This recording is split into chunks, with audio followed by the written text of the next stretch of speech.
மீனா, உங்கள் அப்பா கடைசியாக என் கையை பிடிச்சிட்டு உன் பேரைத்தான் சொன்னார்.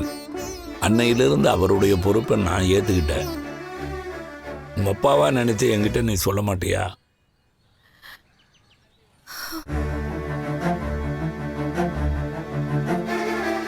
எதுவா இருந்தாலும் சொல்லுமா. இது மாமா போய் சொல்லு மீனா. இனிமே எனக்கு வாழ்க்கையில நான் ஆனதுக்கு அப்புறம் நான் இருந்த என்ன பிரயோஜனம்?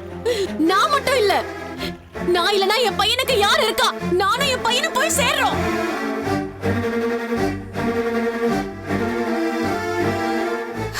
சொல்ல வந்தது சொல்லு. இல்ல மாமா, நீங்க நினைக்கிற மாதிரி எல்லாம் எதுவும் இல்ல. நான் இங்க வந்ததுக்கான காரணம் அவர் குடிக்கிறது மட்டும்தான்.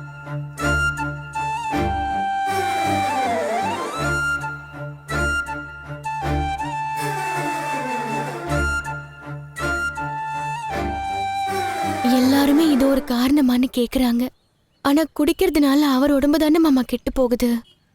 அது பரவாயில்லன்னு என்னால எவ்வளவு நாள் தான் கண்டுக்காம இருக்க முடியும்?